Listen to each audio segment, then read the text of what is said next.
Welcome back to Your Story of Medicine. I'm your host, June, also known as Jumake. And today I am with my dear Dharma teacher, somebody who I have called in and prayed for as a mentor, Spring Washam. And so, who is Spring? Considered a pioneer in bringing mindfulness-based meditation practices to diverse communities, Spring Washam is a well-known teacher, healer, and visionary leader based in Oakland, California. She is the author of A Fierce Heart, Finding Strength, Courage, and Wisdom in Any Moment, and her newest book, which I talked about recently, The Spirit of Harriet Tubman, Awakening from the Underground. Spring is one of the founding teachers at the East Bay Meditation Center, an organization that offers Buddhist teachings with attention to social action and multiculturalism. She's a member of the Teachers Council at Spirit Rock Meditation Center, which teaches about Buddhist philosophy and insight meditation. And she embodies metta, loving kindness. On top of that, she's also the founder of Lotus Vine Journeys, a one-of-a-kind organization that blends indigenous healing practices with Buddhist wisdom for transformative retreats in South America. I always love to open up with this question of what is it that you're celebrating about yourself today?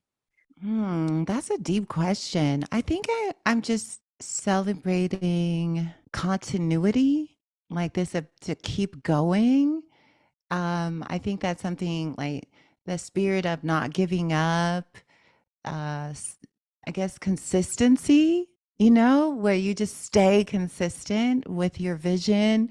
You just, you'll have some hard days, maybe even hard weeks, but you just keep picking it up again and there's something to say about being consistent with any practice, with any way, lifestyle. And so I realized when I got up today and I looked at my week ahead and I was like, whoa, okay, consistency here. We got, Yeah. we're going and how to flow with that. And yeah, consistency with anything for what you want. We're practicing. So that was a thought that came this morning, is like, okay, well, we're consistently moving this forward and we're going and also working with your mind, consistently aligning all the time with love and compassion. Yeah, and this is more than just a side gig for you, but this is your full-time dharma. And I feel like when we are choosing this path as an entrepreneurial endeavor, oftentimes you hear about the importance of consistency and discipline. But I know for myself, it's like if discipline to me, I equate to rigidity and power and Hmm. control. And so one of the ways that I've been able to soften my relationship with the discipline and consistency is by reframing that as devotion. Like this is a path of devotion, of liberation. And it's like, this is bigger than me. It's like, no. Exactly. Yeah, and that consistency could be just that, a consistent flow of devotion. It's remembering what we're doing, our intention every day. That word, it's so deep actually. What is our consistent practice? That could not even be about work. It could just be our internal setting.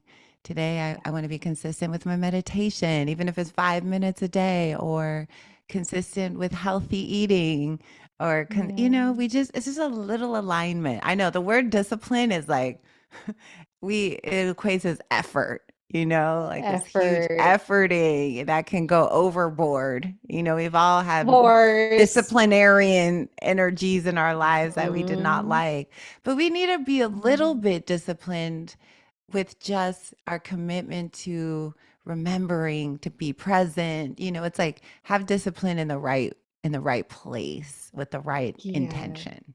Yeah. I feel like your medicine cannot be put into a box, and it's like literally it's like sometimes I feel like, did we make this shit up or was this really channeled. And so I'd love to know, if you could strip away all of Yeah. your titles, how is it that you would describe your medicine? I'll go more by what, for some reason, what other people tell me is about it, the reflections. I always say there's this lightheartedness, but there's depth underneath the lightness. I think on our last retreat together, people were calling me like this warrior, but that appears like a fairy warrior. I think Dominic, like there's this like joy and lightness, but then it's bam, right straight down to the root. And so I guess that people, I would say that there is this joy, but there is for me this passion about getting to the root of the issue, the heart of the message, the depths of the wound. There's this driving force to move closer and closer to things. So I guess there's like this lightness and then this levity, and then all of a sudden there's this like deep, profound experience people have of what I'm saying or where we're going with the work, whether it's on a medicine journey or in a, writing about Harriet Tubman is a heavy topic, but then doing it in a way that can evoke also joy, is something. Yeah, for those who are curious about how Spring and I are actually connected, uh, we're I was just new to your work and vaguely familiar with it, but we were Facebook friends and I saw a flyer that you posted that said Ancestors Retreat, Buddhism and Ayahuasca for people of color in Costa Rica. I'm like, what? How do you put Buddhism and ayahuasca in the same sentence? How is this even possible? And I was just starting my sabbatical, and I was in a place where I needed a complete reset. And my intention of saying yes to this experience was because I needed a safe space to remember my medicine. And also, as somebody who grew up Buddhist, I strayed away from that spiritual practice because karma was often used as a way to bypass injustice, oppression, and suffering in my Mm, family. And mhm. so to know that there was this awakening of these teachings in a way that could see the intersections between liberation not only for ourselves but for all beings, and to destigmatize the relationship with plant medicine, to me was absolutely revolutionary. And so I just remember saying, okay, you know what, this sounds so wild, but I know whoever is saying yes to this calling, I want to be in circle with them. And it's been almost 2 months now, not even 2 months. And currently I'm recording this podcast episode at Closer to Fine Farm, which is Montez's property. And Montez was my roommate at the ayahuasca and Buddhism retreat. And so I think about you and the mycelium that you have created for these relationships to unfold. And so I wanted to explore, well, first of all, what is your ancestral lineage? And Mhm. how has this influenced your path as a medicine woman today? Yeah, I mean, my ancestry is I'm biracial, and my father is African American, and my people were from Philadelphia area, Delaware, North, the North, I would say, and but originally Southern. And my mother's people, they're from England, actually. They're English and Irish. So, and I didn't know anybody on that side of my family. They all passed away. There's very few people alive on my mother's side. And so I connected much more to my father's people, and they're just like big spirited African American Baptist, everything I write about my grandmother a lot, anime French.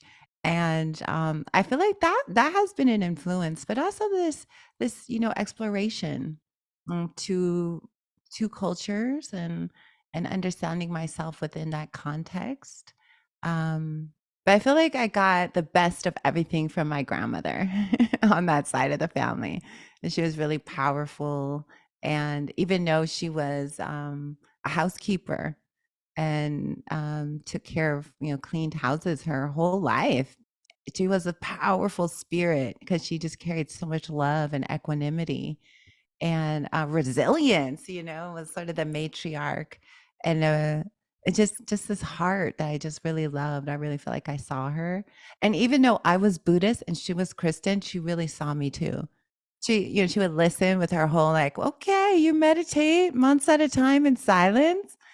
She was so respectful, like, okay, yes, you pray. That's a long time of praying. She looked at it as that. So I feel like, I got what I needed. And the rest, I feel like I came in with this mm, inspiration for liberation and freedom.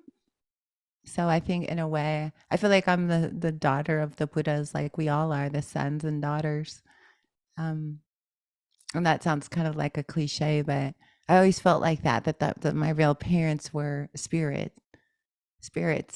ancestors were bigger than my personal family. Like, I felt that was walking with bigger energy. Great mother, Maha father. Mm. So that's been helpful. Yeah, and for folks who are more curious about Spring's upbringing, I've had the privilege of reading your first book, Awakening the Fierce Heart, and so I would invite you all to definitely pick that up. And as somebody who, for you, as someone who grew up with more of a Christian upbringing, how Hmm. is it then that you fell into Buddhism? Yeah, Buddhism was an accident. I mean, as a teenager, when I was living on my own and I had this really debilitating depression, so I got super interested in anything that had to do with the mind. I think in a very young age, I was like, something's wrong with our minds. Like, why are people acting like this? And all the emotions and violence and seeing all the confusion of people around me, it made me really reflect, like, why is it like this? Why are my parents like that? Why are the people outside screaming and yelling or drunk or, fighting? I was just like, what is this? So I remember as a child, I used to tell everybody I wanted to be a psychiatrist. I don't know where I picks up that word, but I must have heard that helps people with their mind because I kept repeating it and people are like, "Do you know you have to go to school for so long?" And I don't know. And I was like, "I'm going to be a psychiatrist." And Buddhist psychology is psyche, is psychiatry in a form, and working with people. But as a teenager, I got into all the self-help books and reading, and then I became somebody left a book at my home about Paramahansa Yogananda, who wrote Autobiography of a Yogi. And there was a temple, self-realization ship temple near where I was living in Oakland, in Richmond. And I started going there and I would begin to meditate. I'd go to these 3-hour meditations. It was really epic. I didn't even know how to meditate, but we would just sit there for 3 hours. But something was happening in those 3-hour sits. And I was like, okay, this somehow is connected to my spirit. I know this is how I could change my mind and heal myself. I was very devoted to that. And then after a year of practicing, I realized I needed a living teacher because they weren't telling me much when I would go to the temple. They would just say, love God. And I would go, okay. But then I would be sitting there thinking about all my problems. And I was like, I don't know if this is the same. Yogananda, his writing was really different. I think I need help. I don't know. And that's when I found out about a 10-day Vipassana retreat led by my teacher, Jack Cornfield. And I just stumbled upon it. I didn't even know it was Buddhist. They just said those teachers who would teach you how to meditate. And I was like, this is good. I need to know how so I can experience depth. And that's how I wound up at that 10-day retreat. I ended up meeting my teacher, Jack Cornfield, the founder of Spirit Rock. And then immediately I was like, this is my path. And I was very devoted to that. And I went on like a 10-year really intense period of practice of months and travel and 6-month retreat and three-month retreats. And then I was just so devoted. I even wanted to be a nun for a long time. And twice I tried to ordain, and twice it was interrupted by falling in love.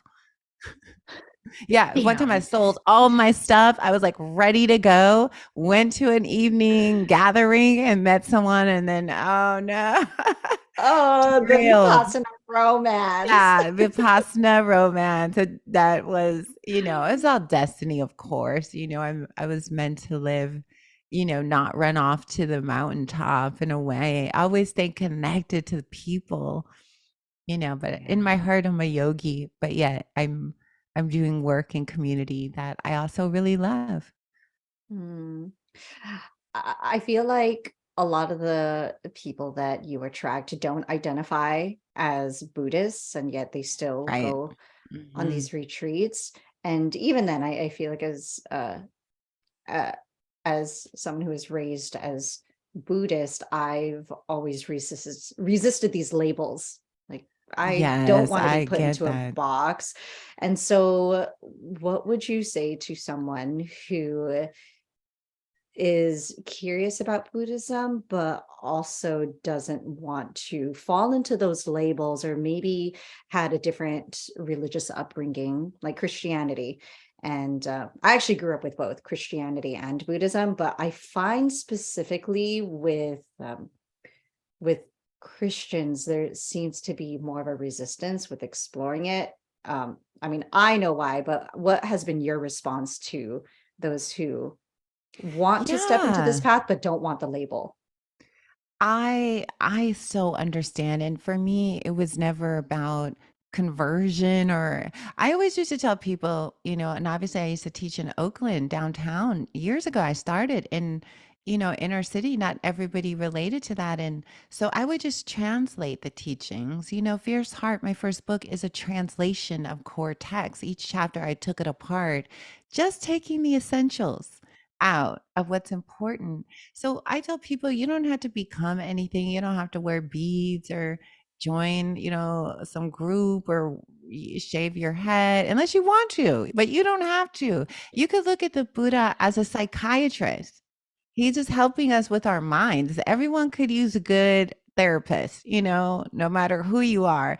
So I tell people, relate to it as that. If something resonates as your truth, great. If it doesn't, just let go of it. It's not for you. And don't disconnect from your root tradition. If that's what gives you beauty and love and faith, and it gets you up out of the day and gets you excited, then this is beautiful. This is just an add-on. Take mindfulness, take these practices and deepen your own tradition, whether you're Baha'i or Muslim or Baptist, or we just exploring the teaching. So I'm not interested in making Buddhist, that's not it. It's about freedom and liberation and how we can work with our mind. And so I feel that Buddhism blends wonderfully with every tradition. And in the Buddhist tradition, also the Buddha, there's this term we call ehipatiko. So I love that word, ehipatiko. The Buddha used to talk, and he would say, "Come see for yourself. If you like it, you like it. If you don't, okay." What religion says that? Other religions are like, "You better like this, But it's Yeah. like, if this resonates, beautiful. If it doesn't, or just take what does. Take the idea is that the core fundamentals of Buddhism, I think, is important to state, and that is that the Buddhist position is that you're enlightened already, but you have forgotten. And for me, Mm. I love the hopefulness, like, yes. And then the whole practice becomes about remembering. And every practice we do is about remembering who we are. As we sit in meditation, the delusion falls, the veils fall. We see ourselves. So for me, that perspective of we're enlightened, but we've forgotten, and the whole path is about waking up and clearing the obstacles from that beauty that we innately are. That resonated. I could see that. Versus saying maybe we're born bad and our whole life we spend on our knees, crawling across the desert, repenting. That's one way, but that didn't ever resonate. I was like, I don't know. I don't know about that one. Yeah. But I could see that we were in a state of forgetfulness because I would see moments of everyone's beauty, and I could literally see when the traumas were like the clouds obscuring them. And I would be like, well, what happened to you? Yesterday you were so beautiful. What, I could literally see that experience that people aren't all one thing and they're trying. So that's one aspect about the Buddhist philosophy that I like, and I'd like to share that with people so they could kind of relate to it in that way. Yeah. Ehipatiko, just see if you like it, and if you don't, then don't worry, it's okay. Yeah, and I've also come to see Jesus as a Buddha, Yeah, as a Bodhisattva. yes.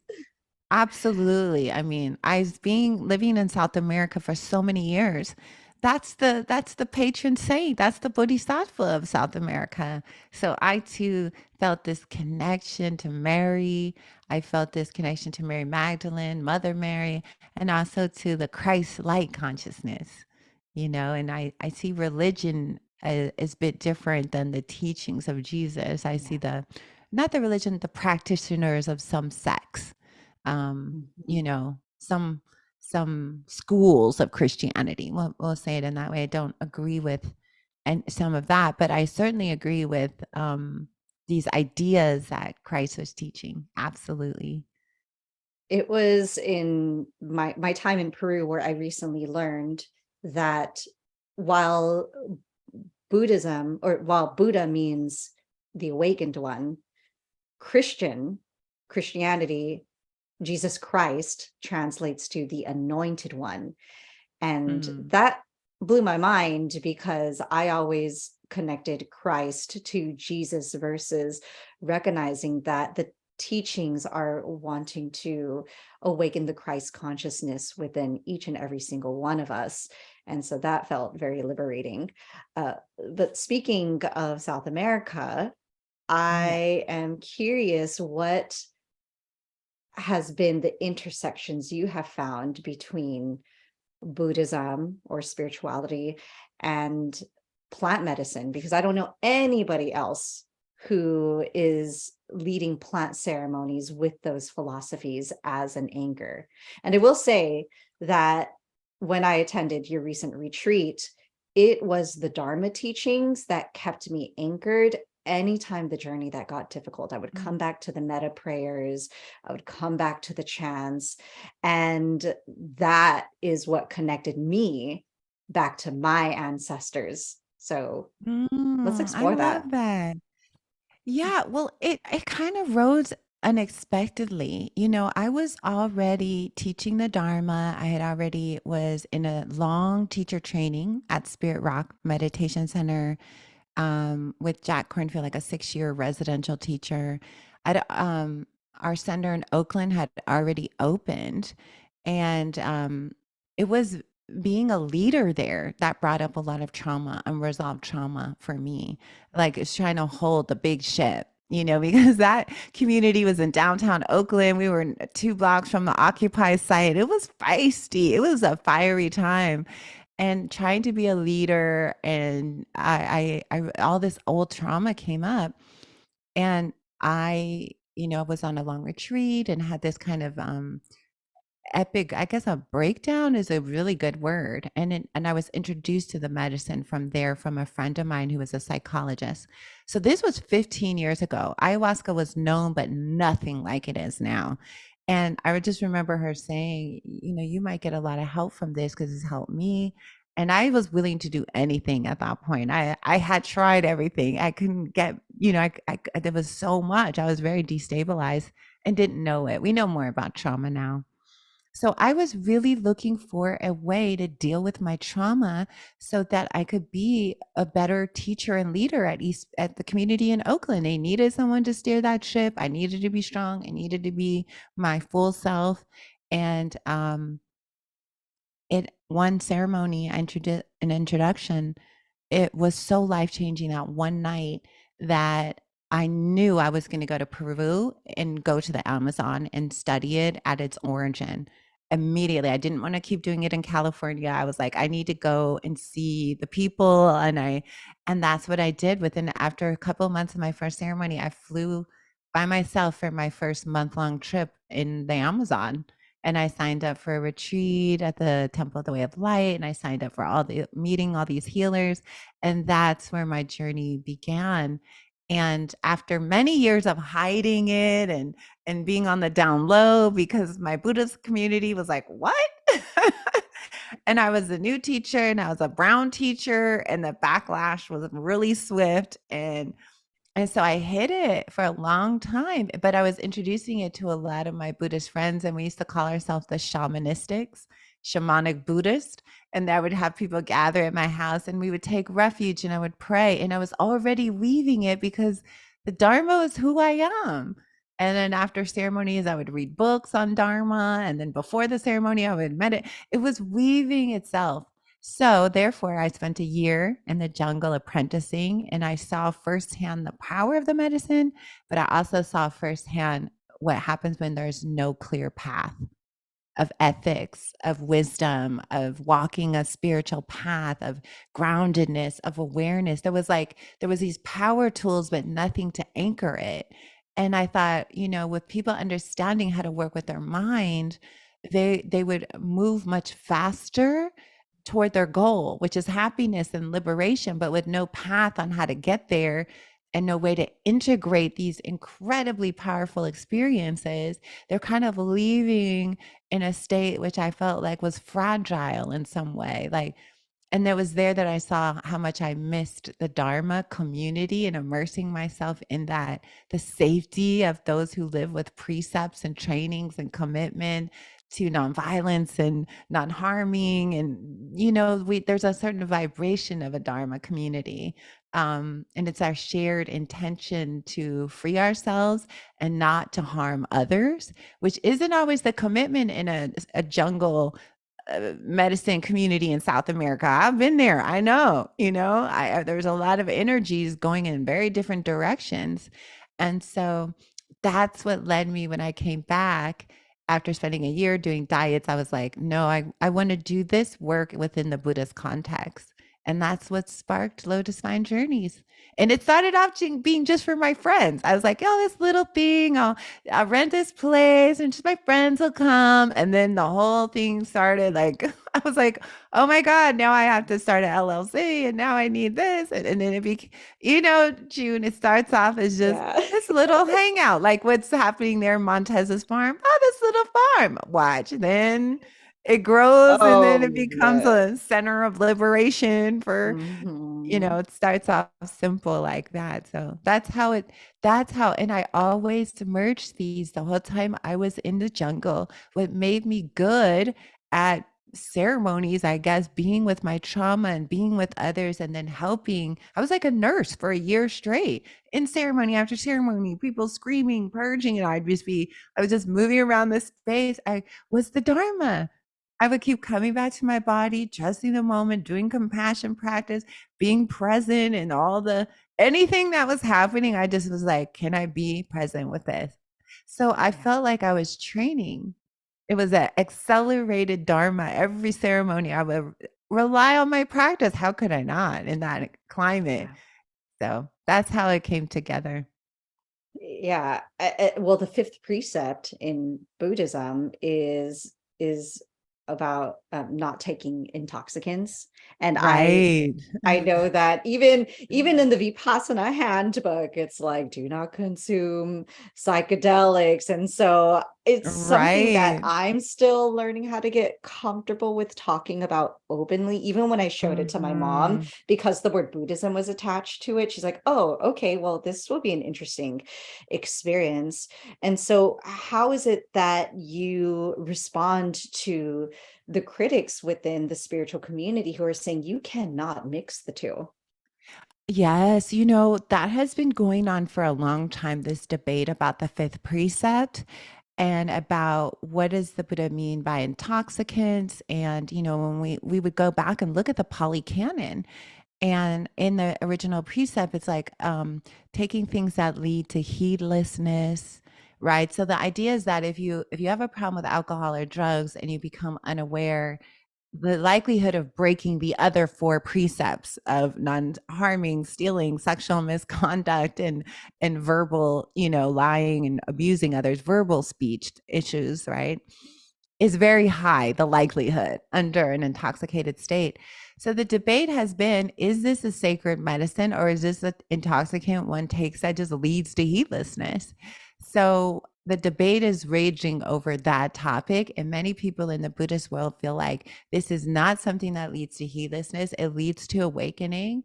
It leads to understanding.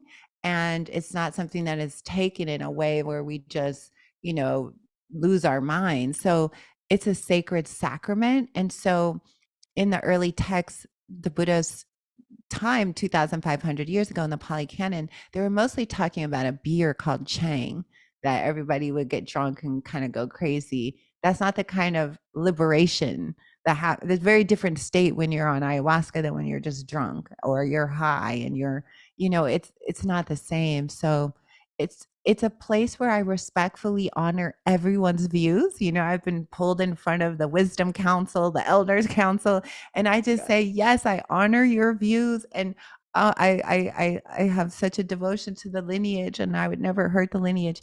And I understand the dangers, the caution. I understand that it's confusing for people who are in recovery. I understand that why are we doing this? And then I bow and I bow and I say, I'm going to continue. But I thank you all for this conversation. So I really respect every view. And then I say at the end of these conversations, I love you. And I must continue though. I must continue my retreats because it is my path that I feel that it's helpful. And I feel that we're doing it with as much honor and respect and care as we can. And that's how I hold it. I hold every view as important, and I listen and I honor, and there's no argument from me. No one ever has gotten an argument. I just say, yes, yes, I understand this view because I Yeah. actually do. I love how on the retreat you said that ayahuasca is a bodhisattva that has been reincarnated as a vine. And so Yes. for I people do who are say that. actually for people who are new to these teachings, what exactly is a bodhisattva? So I love the word Bodhisattva, first of all, because it's such a beautiful word. So I'm always happy to define it. And I've been defining this word so much lately, and that makes me happy because it's getting more out into the lexicon and consciousness. So the word Bodhi means awakened or awake. So if somebody says I have Bodhi mind, the awakened mind, the mind of Bodhi. A lot of Buddhist books are called Bodhi tree or Bodhi, this the mind of Bodhi means awakened. Sattva means hero, right? So when we put the two words together, it means enlightened hero.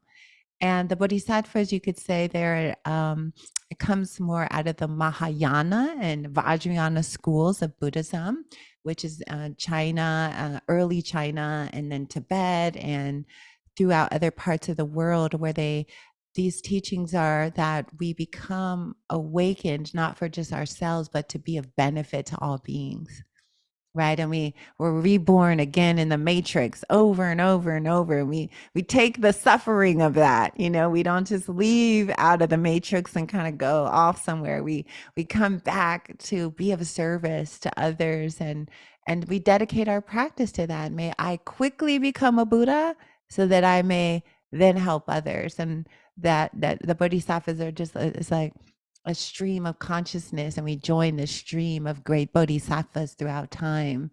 And we take bodhisattva vows. I've taken bodhisattva vows with the Dalai Lama, the 17th Karmapa.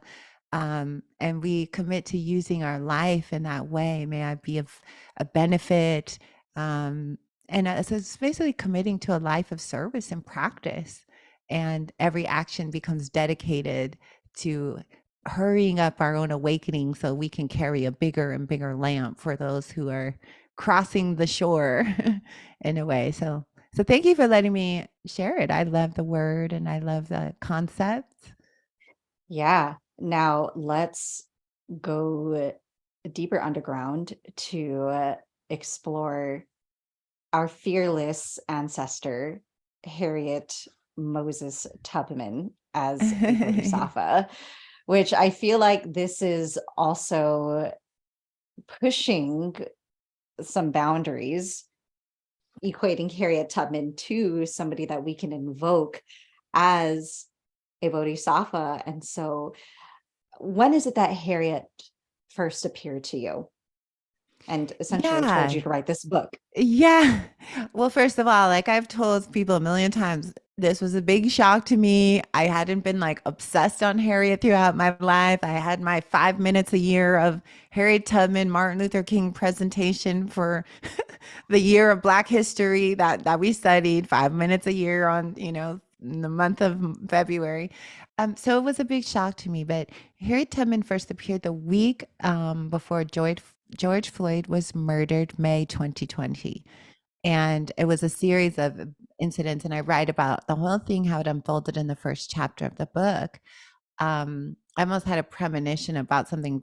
Well, first of all, May 2020 was a apocalypse, at least especially in California, fires raging. I mean, it was like biblical. I mean, I was like, oh my God, there was a smoke. The sun didn't even come up one day. It was the smoke blocked out the sun. It was like a day of darkness. It was like literally symbolic of everything that was happening, the political crisis, the racial reckoning, and I was just in the fetal position. I was literally like in my own trauma response to feeling that, Black people were being killed. And, it's Breonna Taylor and Ahmaud Arbery. It was just like killing after killing.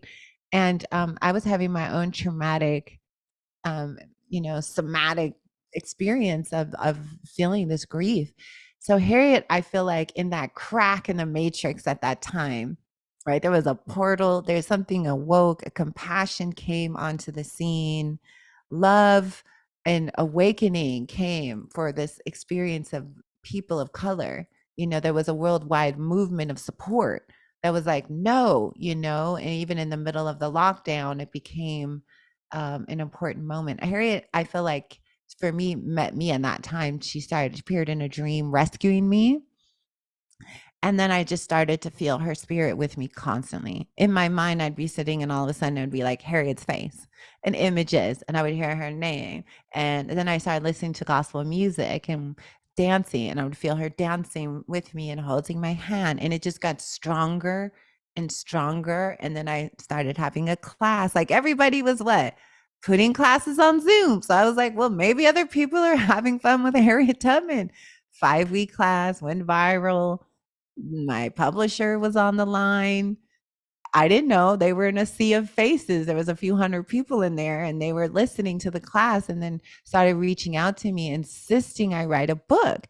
And I was like, I didn't want to write a book by Harriet. I was panicking. I was like, no. And then Harriet, actually, I talk about in the second chapter, came one night, and there was probably the most magical experience so far of this life, where I've had a spirit kind of cross over. I was not in a ceremony state. I was not asleep. I was like, oh my gosh, we've crossed the threshold, something here. Reality is, you know, moving apart. And Harriet is kind of like we entered the dream time, what Aboriginals call the dream time, and that's how it happened. And it's still a mystery that I'm still, understanding. I'm still journeying. I'm still making sense of it, but I just have so much gratitude for the whole thing, and Harriet saved me. I write that, and Harriet keeps on saving me. Yeah. So, what is the message that Harriet wanted you to share with the rest of the world? Yeah, the core messages that, I'm getting more clear on even as I'm touring and as I'm talking about it is that the spirit of Harriet Tubman is rising. Like she's making almost a rebirth, I guess, as if being reborn here, coming back. But it's in a spirit level, it's through consciousness. And so that's one thing. She's like, I'm back. I'm still a conductor. I will always forever be a conductor. I shared her story of what she's doing now in the spirit world, her connection to Moses, and to clarify that she was a great bodhisattva and that she couldn't teach the whole her whole self at that time because people weren't ready for it. So she just taught what people could handle. This is the level that people can understand now. There was a civil war, there was slavery to end, but now our minds are awakened much more, right? And now they can understand who she really is as like a great prophet, a bodhisattva, a hero, a great saint, a great teacher. So that's something. And then the other aspect is really that this idea of the inner underground, what we call the spirit underground, this portal through consciousness, this railroad through consciousness that she is conducting on, and that she's trying to say, hey, everybody, here we go. I'll take you through the inner spirit doorway, through this underground pathway, through consciousness to help you get liberated. So I didn't realize that I was on that. I'm a passenger for halfway through the book. I realized that, like, oh my God, I'm a passenger. It's like, exactly. And this is where I can help conduct people. So it's almost like you giving them the message and I'll take it from there. It's similar to the actual historical Harriet. People heard about her. Messages went around the plantations. When a group was ready to go, she signals them, they signal her. There's a code at this time and date. We're going. Get ready to go. It's the same now, but somehow I'm an intermediary to signal, like, if you're ready, Harriet's ready to go. You want to get on the inner underground, the spirit underground. That's, I think, a part of the message. And those practices and the depths is still evolving. So we're seeing it's still growing the next stage. This is step one. Yeah, when I think about the inner underground or the spiritual underground, it's the mycelium, all of us finding each other. It's the Exactly. signal, and it's not that, oh, I'm Spring, the one who channels Harriet, and come to me if you want to speak to her, right? Which a lot of people may get that misperception, but it's more so like, who else is getting these messages and this visitation? Like, let's find each other. I see the book and just everything that you're teaching and embodying right now as the signal, like, hey, Harriet is calling more of Yes. us to come on board. Exactly. And I'm just one of the people as I start to experience this is happening in children. This is happening in people all over the world. This is happening like an organization, Girl Trek. They are trekking for the exact same time I was experiencing her. They were experiencing her and walking in Maryland. And they have a movement. It's like, and they have started it all over the world, these organizations walking with Harriet. This was booming. It was already coming, but something in 2020. And to see people who also said, I wrote this in 2020. Yes, I know. It's just fun that it's a collective.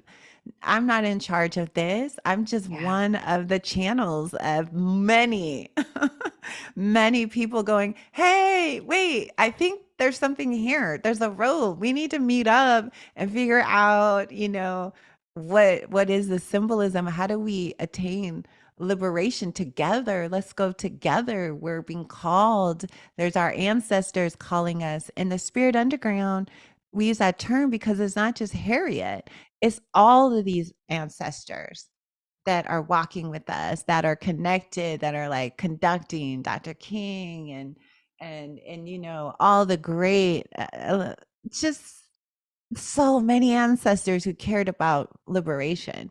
They're all like active on this as an ancestor world. So it gets real deep, you know. I well, there's what's happening here in this physical 3D realm, and there's also what's happening in the unseen realm. And ever since I have said yes to this path, I can't help but question how much of what I'm experiencing may be a bit of delusion, And I feel like this is something common that me and several of my friends who are choosing the path of the Dharma, like we're just you have to have some sense of delusion in order to stay on this path. So curious, even when we talk about liberation, it's like what exactly is liberation? And it seems like something that's so big and so grand, and especially coming from social justice communities, it is rooted in struggle. And so how is it that we Mhm. can actually experience that liberation that you talk about, that so many of us are dreaming about in this lifetime, without allowing ourselves to be swallowed by the self-doubt, the insecurities, and the internalized colonialism that so many of us have yet to heal from? Yes, I understand that. Well, I would say yes. Well, first thing you said was you said we have to have some delusion when we come to the Dharma. Yes, and that's why we seek the Dharma. Delusion is painful, right? And the Dharma is a medicine, first and foremost. I always look at the Buddha as a doctor, right? It's like, you got suffering, I got a prescription. You can take it or you could not. You could try it. It helps, right? We all have this problem of suffering and delusion about who we are and not being all these programs and our belief systems about who we are and what's going on here. We just, yeah, we're all in the influence of the colonization programming. We're all swimming in it, and that in itself is suffering. So we go to the Dharma for a fix. We go to the Dharma to say, how do I wake up?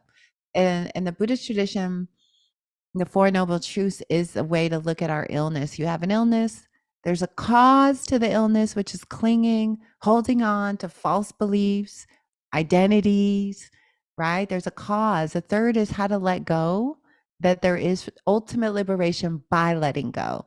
There can be a stoppage to the suffering. This is very important to say to everybody.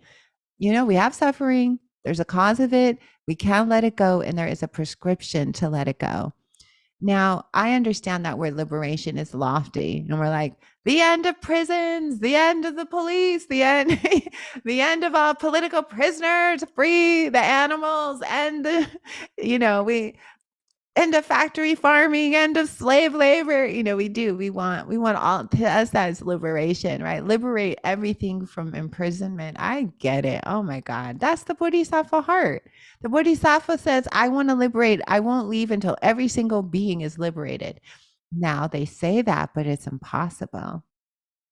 I'm not sure you can fix the matrix because the matrix is in a state forever broken. The idea is you don't fix it, you fix your mind, right? And then the problem is fixed, and then you can really help, right? If we're not really well, it's very hard for us to help others. We're half blind. We have one eye open, one eye closed, and we're walking on a bumpy path. It's easy to fall down with one eye closed, and we all fall over each other. So I would say to people who are really fighting for freedom, I'm with you. I care deeply. But now we're at the level where this is a battle of consciousness, right? We have to free our mind now. We're not in chains. At this point, people who are listening to this are not in chains, right? Some people are in a state of real difficulty, but this is a time where we have to work with our liberation of consciousness. First, yourself, then you move outwardly. Liberate ourselves, abolition and inner abolition, you know, uprooting greed, hatred, and delusion. Then that's the only guarantee we know that we're not perpetuating it, right? And then once you uproot it, then you know how to help someone else uproot it. Otherwise, we're pointing, we're still in Yeah. idea realms. So this is a time where we got to get serious about our inner practice. This is why I say the inner underground is a series of practices. You can't just be looking at the outer world when your mind is crazy, going, I don't want crazy in the world. We're just running in circles. So start with yourself, liberate yourself, take on the practice of yourself. The less you see in your own mind, immediately the more joy you're going to feel because you're projecting a lot of our stuff out. Right. So I feel like that's the path I really want to work with activists, because I don't feel that a lot of activists are rooted in deep spiritual practice and have a connection to the unseen world. They're relying on just their brute force. and that isn't always sustainable, you know. Yeah. That's Yeah. not a reliable supply line. We need the force of awakened consciousness and the entire spirit world at this stage to meet these demons, to meet this world where it is now. We have to rely on something much bigger than ourselves. And And that's well, and important. on this path, triggers are inevitable, and I feel like this is something that we've been so primed to avoid as well. And the spiritual path has shown me that triggers are actually just revealing the parts of myself that I have been avoiding or have yet to tend to. And yeah, I I will say that this path is going to bring up all of those unhealed wounds with Aya, with Mama Aya. I I'm not gonna lie, I had this expectation that I was going to go in feeling, I mean, yes, I did meet those intentions of feeling like I got a whole total nervous system reset and just um reawakened in my dharma and my path, but also, my God, the trauma that I thought that I had already worked through just came to hit me right in the face and said, "Oh, okay, you can keep fighting the good fight, but also don't forget to leave that little June behind, the one that you're actually doing all of this Mhm. for." And also, Aya blasted me to my past life and was like, "Hey, and remember that what you are experiencing right now is just a small blip in time. So, come here, do the work. It doesn't have to be rooted in struggle either. But just know Yes. that there's so much more. There's so much more. So just stay on path. I've got you." I love it. I know. Yeah. That's why I feel like I is why I love working with the medicine, because I feel like for activists right now, for those on the path of liberation, for those who want to access their power and the unseen world and connect, y- drinking the medicine is a deep look in the mirror, and also it brings out things that we always say that I thought I was done, I thought I was over, and you see it's not, and it's just these deeper layers um that we can, move through with compassion, and then our power is restored. We're more of our light, we're more of who we were meant to be. It's like Mm, less chains, shackled, and we at this stage we have to look to ourselves. We can't just hate the world, and try to get rid of what we don't like. That view, that mentality, that perspective it's not a sustainable one, right? yeah. So there's a new way now. And in ceremony, we invoked Harriet Tubman as our main conductor. So Harriet, which I also would love to for folks to know where she got the nickname Moses from, but she was also a medicine woman. And so Mhm. how is it that plants and the unseen realm also served as her allies in liberation? Well, I'll answer the first one, about Moses. That Moses became her nickname, her underground secret agent name. Other abolitionists, the Underground Railroad was a secret society and highly organized, made up of politicians and wealthy people and free blacks and Native Americans and Quakers. But they operated in total secrecy because they were breaking federal laws and subverting the laws, and they could have, been arrested, and many were.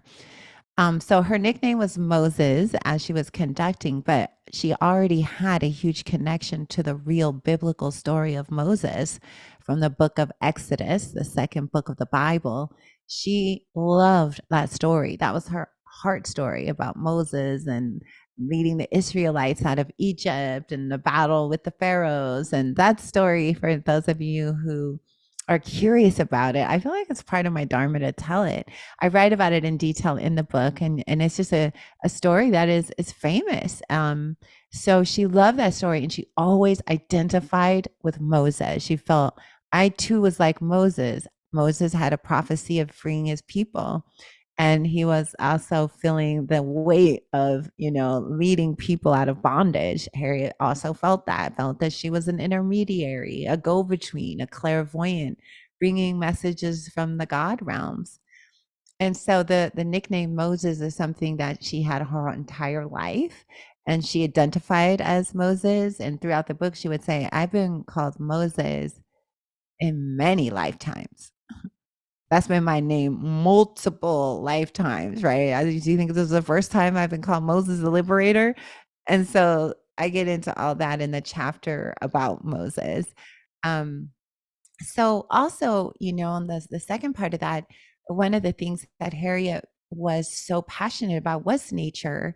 She When she was enslaved, she started to work out her father was a timber inspector. He was really, really smart and knew a lot about wood. She spent time hauling and cutting wood from the timber plantation on which they were enslaved, part of their job. She spent years out in the forest cutting trees, hauling it through the forest, and she found a deep refuge in the forest, far away from the big house, and she started to really spend all her time wandering in Maryland, the backwoods. That's what also made her an excellent conductor and also an excellent spy. She knew how to navigate in nature, and she always talked about she had this ability to find plants and she knew immediately how to use them. So she was able to heal dysentery, wounds. She knew what plants help people sleep or like tonics. And when she was in the military, she saved a lot of lives when she was a nurse because people were dying from very easily treatable dysentery and she could cure it. And she would boil them down into tinctures and drink them. And so she always said, I'm an herbalist, and it's a quality I like about myself.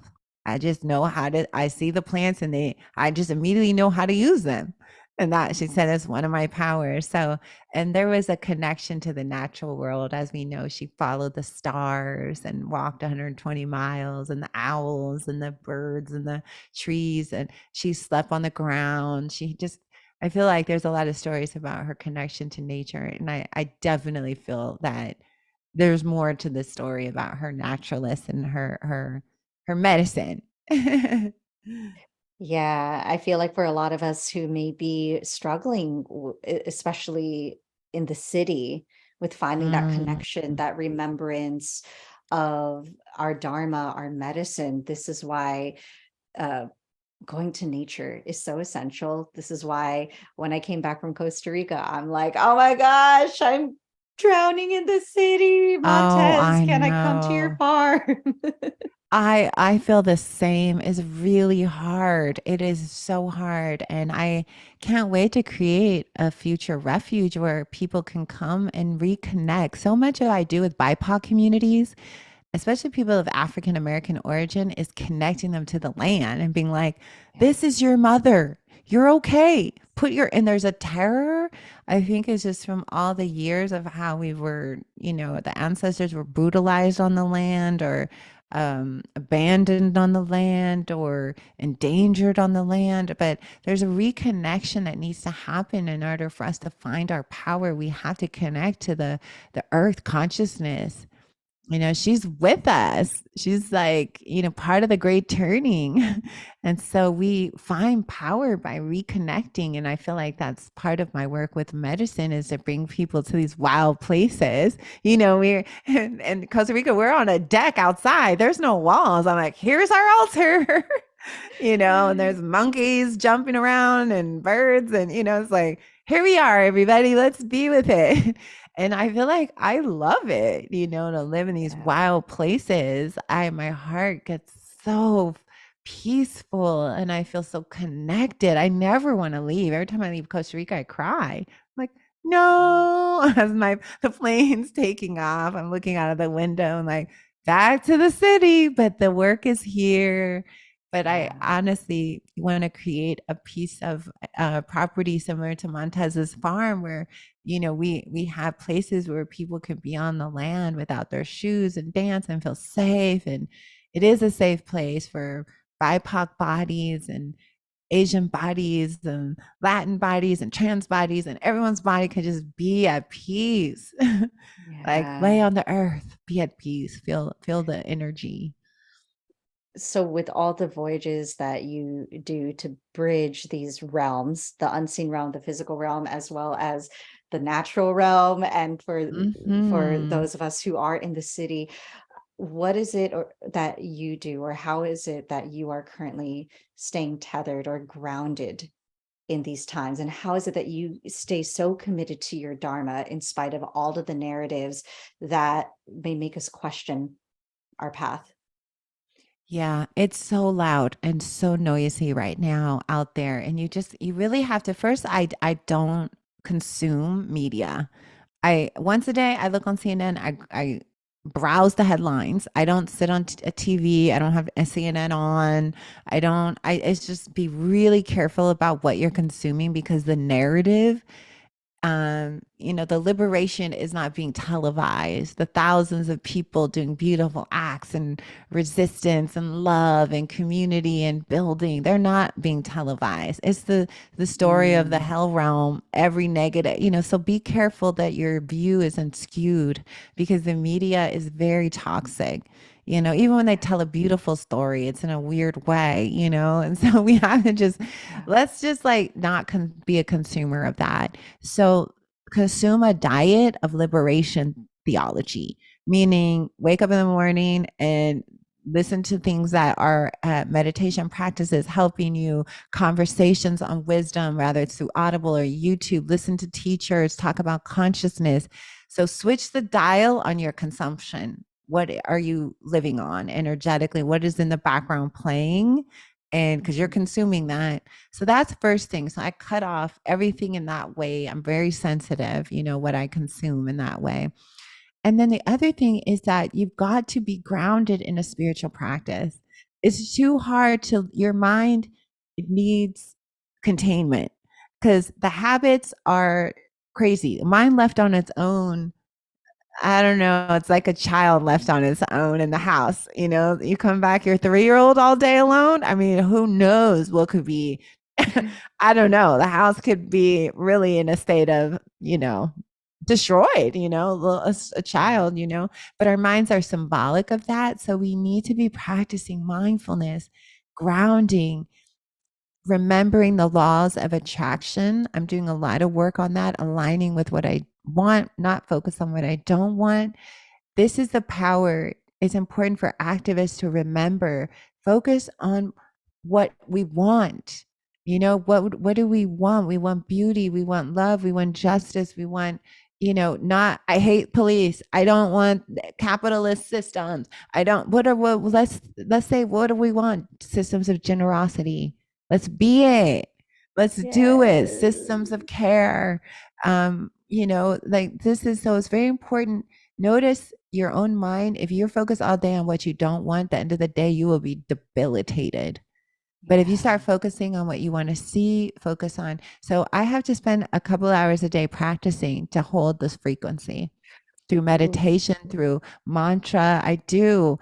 And if I don't do that, or at least an hour a day of alignment, I call it my aligning with truth, sitting or I'm practicing, I'm just doing the mantra repetition, I'm aligning in my mind, the view, love and compassion. It's very easy to get swept away because the narrative, the Dharma, what do we say? We're going against the stream. The stream is to this greed, hatred, and delusion amplified every second. So we're literally swimming like salmon upstream, and there's a fight a little bit at times. So, but you've got to anchor yourself in some kind of spiritual liberation practice that doesn't involve externalities, just you and your mind and your body, right? You have to find that. The third practice is be in your beloved community. Who is around you? Oh, that yeah, do you see June? It's so inspiring with Montez and Earl and the elders and the people. When we get together, we amplify our good qualities when you're on the spiritual path, right? We Mm. don't amplify the negative ones. We tend to amplify the good.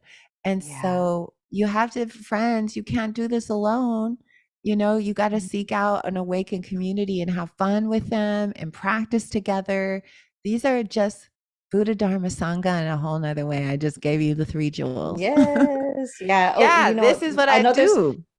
there's a lot of Yeah. people who don't know what Dharma is. We talked about Buddha, and Sangha literally translates to community. And so, Yeah. so And grateful to have beloved Sangha. community, awakened Beloved community. community. You don't just want any community. You I have a lot of old friends that are out drinking and smoking and partying. That's Yes. okay, but that's not who you call when you need to get on the right track, spiritually.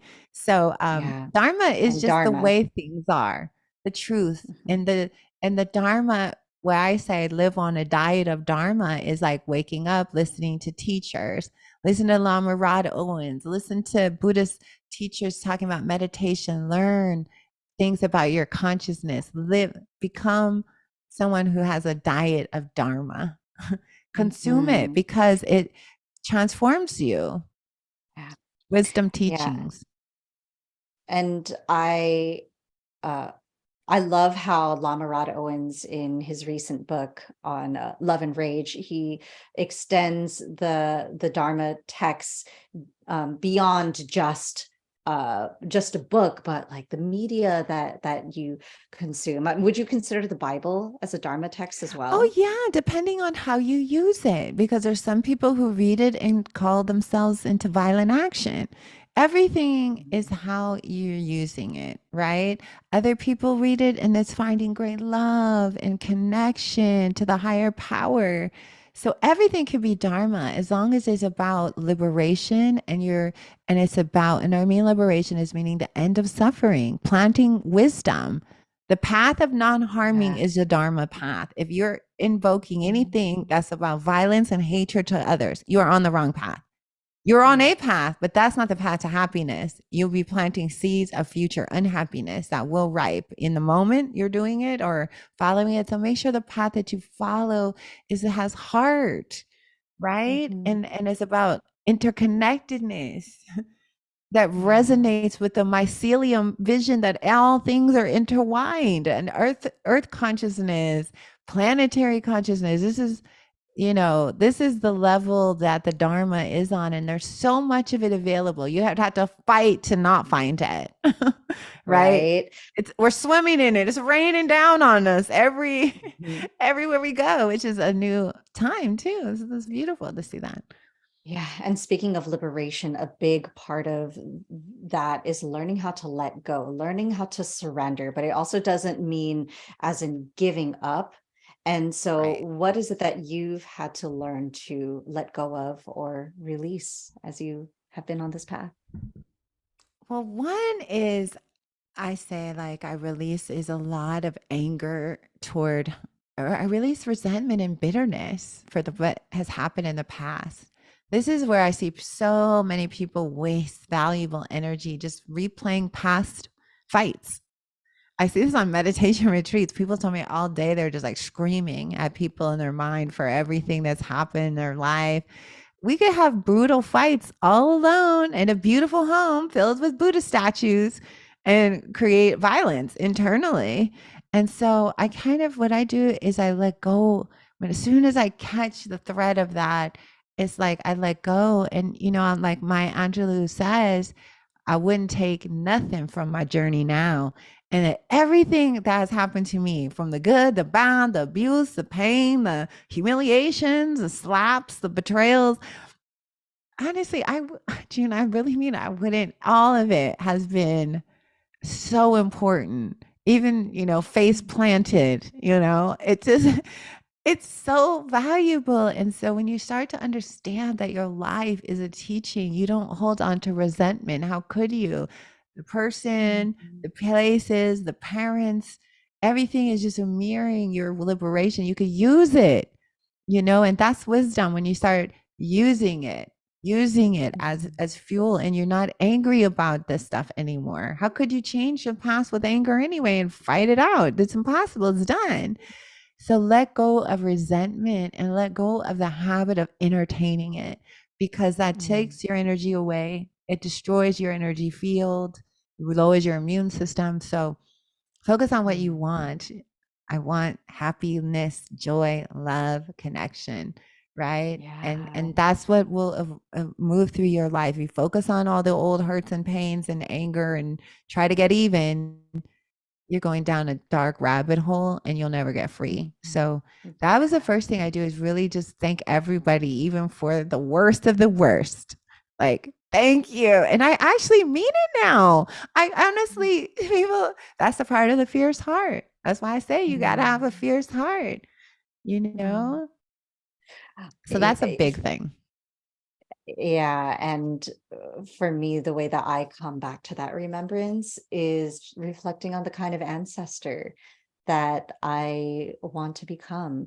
And so I always love to ask this question of, if you could envision yourself as a future ancestor, looking back on your life today, what is it that you would say?